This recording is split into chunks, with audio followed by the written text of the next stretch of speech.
Hello everyone, welcome back to our channel Quest for Knowledge. Today we are going to learn all about verbal and non-verbal communication from grammar part. First of all, let's have a short introduction of communication. So basically communication is a two-way process. It includes sender and receiver. Communication is an indispensable element in human relationships. Communication is very important to interact with one another.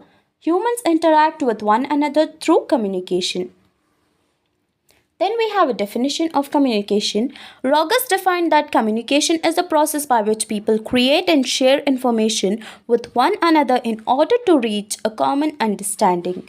So, communication is a process which is created by a people to share information with one another to reach a common understanding. Then we have elements of communication. Sender. A sender is a person who conveys his thoughts or ideas to the receiver. Then we have message. It is the content of ideas, feelings, suggestions, order, etc. to be communicated.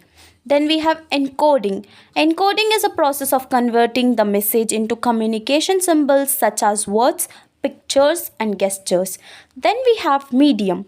It is the path through which an encoded message is transmitted to the receiver.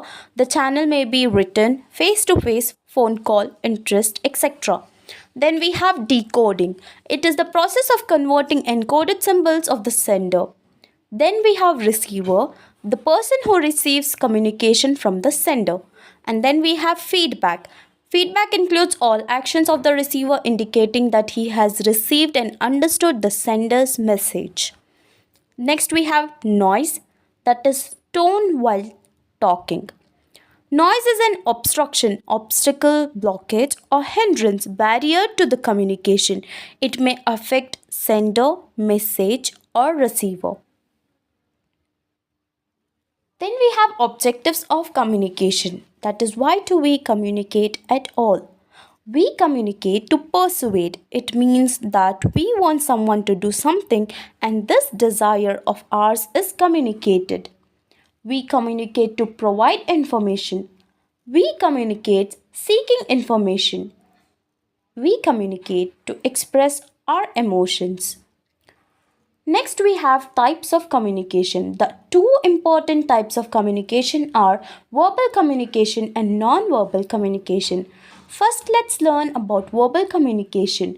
Verbal communication is when we use spoken language to communicate with others. We use words, phrases, sentences, conversations, etc. in the form of verbal conversations. Verbal communication can be done face to face with one another person or with a group of people. This can also include telephone conversations, Skype calls, etc. Many a times we use non-verbal communication along with verbal communication such as body language, posture, gestures, etc. Verbal communication is of two types. One is oral communication and other is written communication. Oral communication refers to the transmission of messages through speeches. Examples: telephone, cellular phone, conversation, face to face discussion, presentation, interview, etc. Next, we have written communication. Written communication refers to the process of conveying a message through written symbols. In other words, any message exchanged between two or more persons that use written words is called written communication. Written communication refers to exchanging information, ideas, messages through written words. Examples of written communication are letters, emails, brochures and billboards, press, books and magazines, etc. So we have benefits of verbal communication. First of all, there will be a clarity and precision. Next, there will be a immediate feedback, non-verbal cues. So verbal communication is not just all about words. It also includes non-verbal cues such as body language, facial expressions and gestures.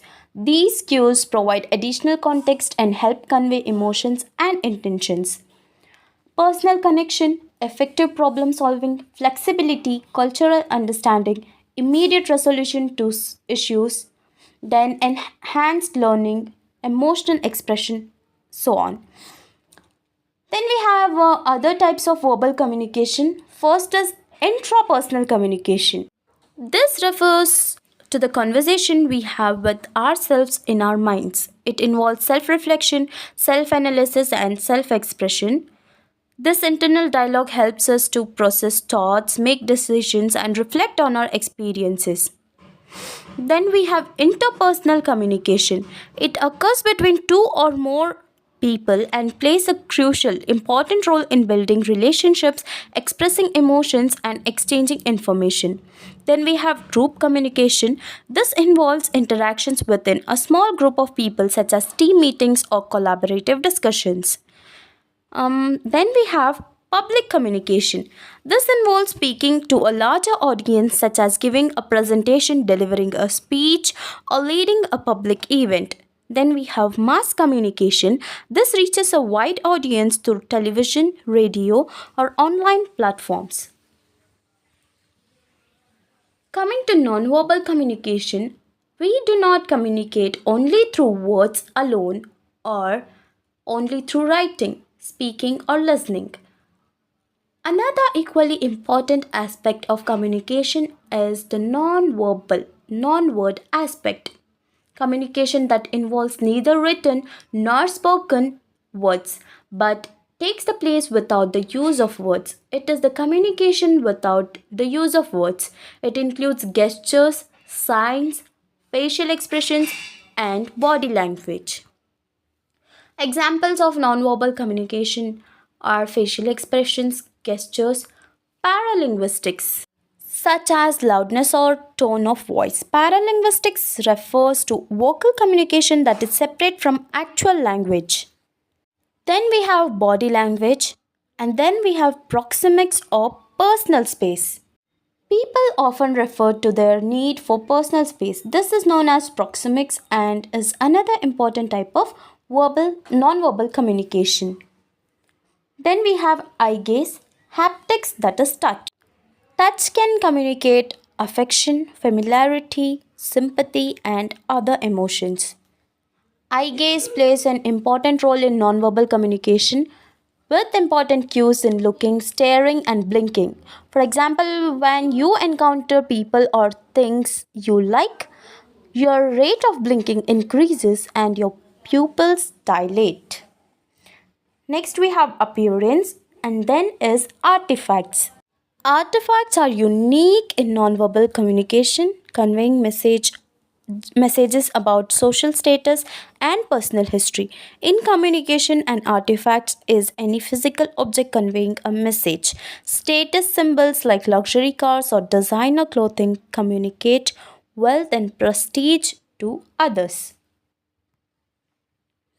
Then we have advantages of non-verbal communication. It is easier to communicate with a person who is far away but can be seen. Communication with someone who is hearing impaired. Non-verbal communication makes conversation short and brief. It is easy to communicate with people who do not understand the language. Disadvantages of non-verbal communication. Lengthy conversation will be difficult. Particulars of message cannot be discussed, difficult to understand, and it requires a lot of repetitions. Cannot be used for public communication. Then it is less influential and cannot be used everywhere. Hope this helps. Thank you for watching. Like, share, and subscribe.